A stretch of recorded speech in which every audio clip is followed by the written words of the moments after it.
7월 20일 화목의 메시지 예레미야 7장 1절에서 15절 말씀입니다.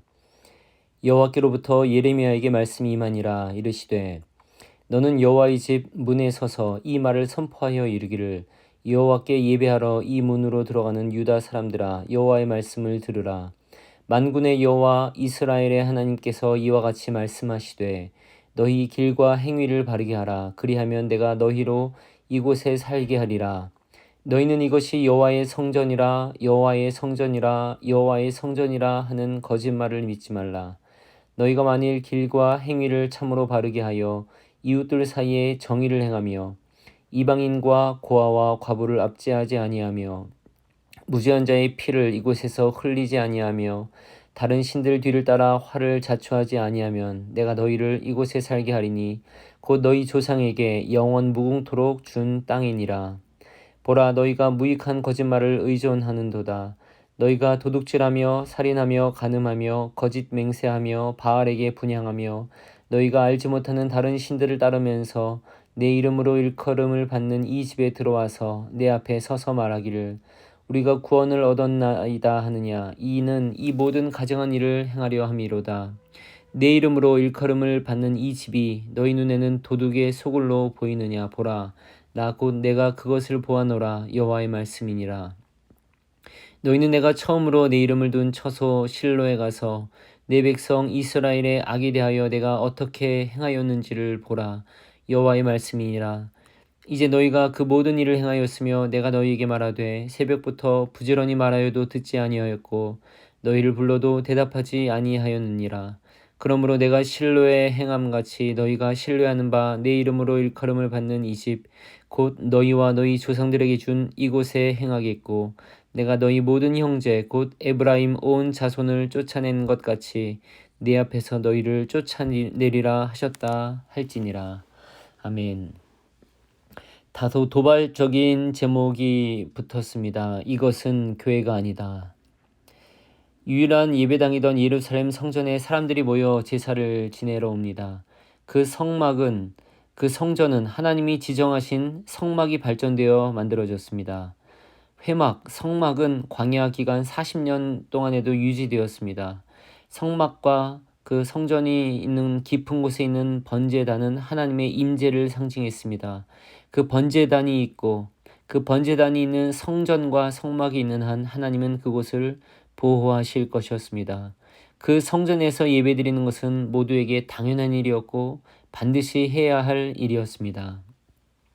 그런데 그 성전 앞에 어떤 사람이 서 있다가 이것은 성전이 아니다 라고 소리친다면 사람들이 어떻게 느끼겠습니까? 그 말을 하는 사람이 미친 사람이거나 제정신이 아닌 사람이라 가정하지 않겠습니까? 어떻게 감히 하나님의 집을 성전이 아니라고 합니까? 거대하고 웅장한 성전이 서 있는데 그것을 어떻게 성전이 아니라고 말할 수 있단 말입니까? 그 말을 한 사람은 바로 예레미야 선지자였습니다. 예레미야는 물론 어느 정도 인지도가 있었겠지만 그가 이런 말을 할 때 사람들은 매우 불쾌했을 것입니다. 자기가 뭐라고 위대한 모세 때부터 내려온 이 귀한 성막과 성전에 대해 함부로 말한단 말인가. 예레미야는 더 심한 말을 합니다. 이곳에서 예배드린다고 구원을 얻는 게 아니다. 또 말합니다. 이 성전이 도둑의 소굴이 되었다. 한마디로 이 말들은 신성모독이며 거룩한 장소를 무시하는 굉장히 무례한 언사들입니다. 성전이 비록 연약해질 수는 있겠지만 어떻게 감히 이런 말을 할 수 있단 말입니까? 그렇지만 이 말들은 예레미야가 하나님의 말씀을 듣고 그대로 전하는 것이라고 성경은 기록하고 있습니다. 하나님의 진실한 마음이 드러난 겁니다. 하나님의 진짜 마음은 어떤 것입니까? 외양으로 존재하는 성전이 진정한 성전이 아닐 수 있음을 말씀하는 것입니다. 일주일에 한 번 교회 오는 것만으로 구원받았다고 할 수 없다고 하십니다. 교회에서 예배 드리면 모든 것이 오케이라는 것이 아니라는 겁니다. 바로 앞장인 6장 20절에 보면 나는 그 번제를 받지 않겠으며 희생제물을 기쁘게 여기지 않는다고 하십니다. 아주 먼 곳에서 귀한 것들로 그 예물을 헌금을 바친다 하더라도 말입니다. 하나님이 바라시는 건 어떤 것입니까? 5절 길과 행위를 바르게 하라. 사람들 사이에 정의를 행하라. 이방인과 고아와 과부를 압제하지 말라. 이 세 가지를 말씀하십니다. 그 의미를 조금 더 생각해 볼까요? 길과 행위를 바르게 하라. 사는 모습을 살피라는 것입니다. 교회에서의 모습이 그들의 참 모습이 아니라 일주일간의 삶에서의 모습이 그들의 진정한 모습입니다. 주일에는 예배를 드리며 하나님을 경배하며 자신의 모습을 돌아보는 것입니다. 실제로 일주일간 사는 모습이 그의 진정한 삶이며 진정한 모습입니다. 길과 행위를 바르게 하라. 또 사람들 사이에서 정의를 행하라고 합니다. 그리스도인은 정직해야 합니다. 거짓을 멀리해야 합니다. 진실한 그리스도인이라고 하면서 거짓을 입에 달고 사는 사람은 없습니다. 맡은 일에 정직하지 않고 신실하지 않으면서 바른 그리스도인이라 할 수 없습니다. 이방인과 고아와 과부를 압제하지 말라고 합니다. 약자를 돌봐야 한다는 말입니다. 강한 자가, 많이 가진 자가 낮아져야 합니다. 변은 익을수록 고개를 숙인다고 하지요. 성숙한 그리스도인은 겸손한 사람입니다. 자기 주장과 고집을 내세우고 큰 소리 치지 않습니다. 성숙한 그리스도인은 주변 사람들에게 존경받는 사람이어야 합니다. 너희 몸을 하나님이 기뻐하시는 거룩한 산 제물로 드리라. 이것이 너희가 드릴 영적 예배니라. 하나님은 그런 예배를 받으신다는 겁니다. 또 그렇게 예배할 때에야 그곳이 참 교회일 수 있습니다. 오늘 말씀 12절에 보면 실로의 예를 말씀합니다. 솔로몬 성전이 지어지기 전 오랫동안 실로 지역에 성막이 있어서 사람들은 실로에 가서 예배를 드렸습니다. 하지만 그들의 삶은 전혀 신앙의 삶이 아니었습니다. 하나님을 거역하고 세상 쾌락을 따랐습니다. 그 결과 하나님은 실로가 있던 북이스라엘이 아수르에게 패망하게 하셨습니다. 나라가 없어져 버렸고 성막 역시 없어졌습니다. 어쩌면 사람들은 하나님을 예배하는 장소가 없어져서 슬퍼했는지 모릅니다. 그렇지만 하나님은 슬퍼하지 않으셨습니다. 그곳을 패망하게 하신 분이 바로 하나님이셨습니다. 하나님을 진실로 따르지 않는 이들이 섬기는 예배는 이미 예배일 수 없었고 그런 교회는 교회일 수 없기 때문입니다. 죽어버린 가지는 가지치기 하는 것이 오히려 나무를 살리는 좋은 것입니다.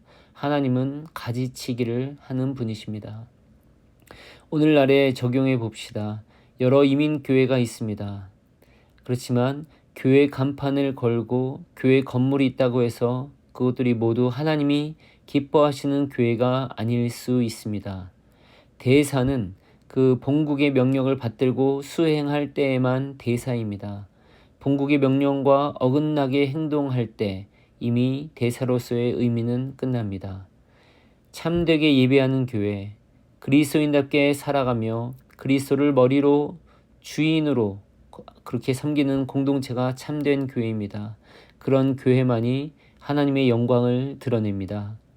다른 교회와 비교할 필요가 없습니다. 이건 우리 교회의 생사와 정체성이 걸린 문제입니다. 우리 교회는 하나님 보시기에 어떠할까요? 그것만이 중요합니다. 하나님이 우리 교회를 바라보시며 어떤 평가를 하실까요? 그것만을 염두에 두어야 합니다. 이것이 여호와의 성전이라 하는 거짓말을 믿지 말라. 내 이름으로 일컬음을 받는 이 집이 도둑의 소굴로 보이느냐? 바로 나는 그것을 보았노라. 이런 말씀을 듣는다면 낭패이겠습니다. 하나님이 기뻐하시는 교회, 하나님의 영광을 드러내는 교회가 되도록 함께 기도하며 노력해야 하겠습니다. 우찌무라 간조에 내가 당신께 가는 것은 기도문을 읽어드립니다. 하나님 아버지, 제가 당신께로 가는 것은 제가 깨끗한, 더럽지 않은 사랑스러운 인간이기 때문이 아닙니다. 제 속에 당신이 충만하시어 더욱 진지하게 기도드리고 더욱 많이 이 세상을 사랑하고 더욱 많이 아버지의 말씀과 진리에 대해 배우려 하기 때문입니다. 제가 모든 선과 은혜와 사랑의 근원이신 아버지의 손에 길러지고 아버지와 하나 되기를 아버지께서는 바라십니다. 순종, 믿음, 순결은 오직 아버지께로부터 옵니다. 저는 아무리 노력해도 그런 것을 낳을 수 없습니다. 아버지께서는 저희에게 율법에 순종하라고 하십니다.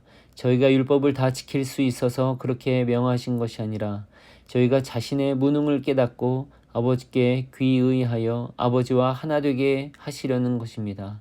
저희를 아버지께 이끄시기 위해 율법을 주셨습니다.